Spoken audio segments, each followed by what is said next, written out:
All right, so this morning I got a hold of a guy that I talked to the other day. He has his own website. He's got his own YouTube channel.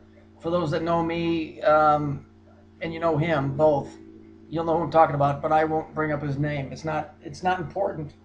Um, I was talking to him, because for 12 years I've been studying the Saturn thing. Everything on this planet, every religion goes back to the worship of the planet Saturn. So I noticed some things that he has on his channel that I know what they mean, and so I called him, and we got to talking, and he told me, about this thing that's in the sea, which is the biblical abyss, and he's telling me what this thing is and how it works, and he's saying that this creature that looks like a big ant, and I've seen it, it's in that video I gave you. He said that thing it thinks, and it sends out images that bounce off the ninth dimension, and then they come back here and pretty much basically manifest themselves. And so we were talking about the miners, and in his opinion, they're not alive in the sense that we are either. Let me explain to you how I understand these guys, or what I think that these guys are. They're real in the sense that you can see them, but just let's compare it to this.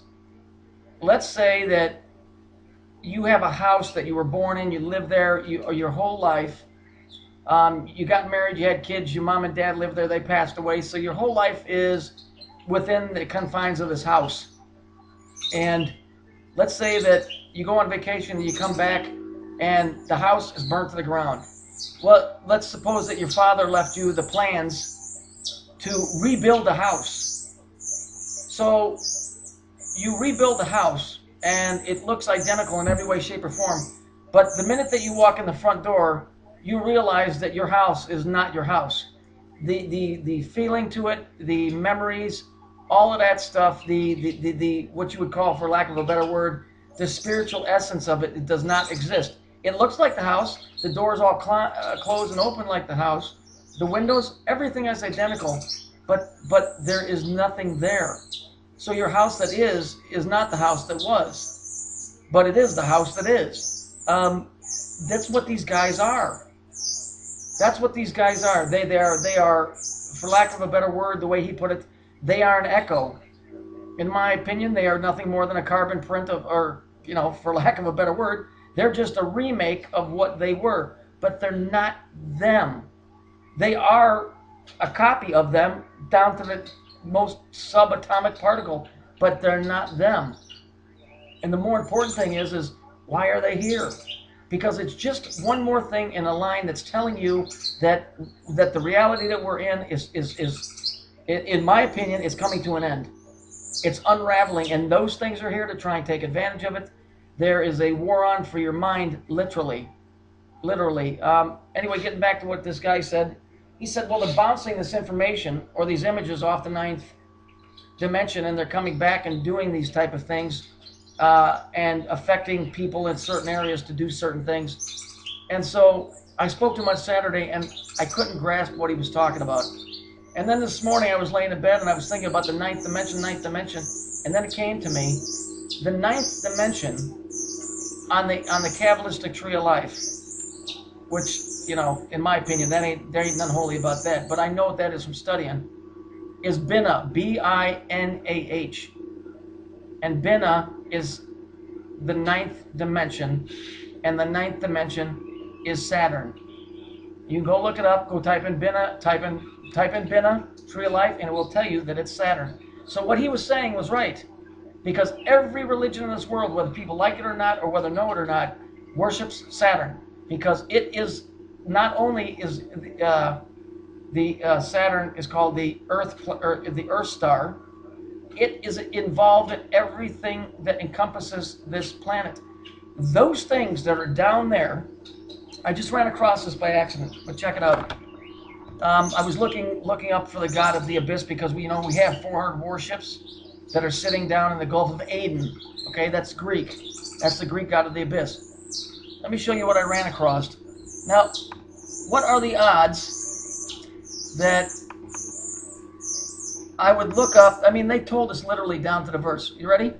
This is from Revelation 9:11. Like, 9/11 in New York City, from the King James. And they had a king over them, which is the angel of the bottomless pit, whose name in the Hebrew tongue is Abaddon, but in the Greek tongue, his name is Apollyon. Okay, so now I go and I look up Abaddon and Apollyon. Okay, it's not weird enough that 9/11 in Revelations describes who was behind 9/11, but we go and look up who Apollyon is and Abaddon, and it says Abaddon has also been identified as the angel and destruction demon of the abyss. The abyss is the ocean. The abyss is where Jesus cast the spirits out into the swine and they ran into the sea. The abyss is not hell. Hell is not occupied. The abyss is where these things hang out. And the chief demons of the underworld hierarchy is Abaddon. So that thing down there, by him telling me that those things are sending out messages because they want the human race dead. The men that are doing these things to us are not really men. They are mere images of men. They are not real men. So they don't care. They are trying to short circuit man's brain activity so that man cannot believe in God. And the Bible clearly states that that's going on. We have foreigner ships in the Gulf of Aden.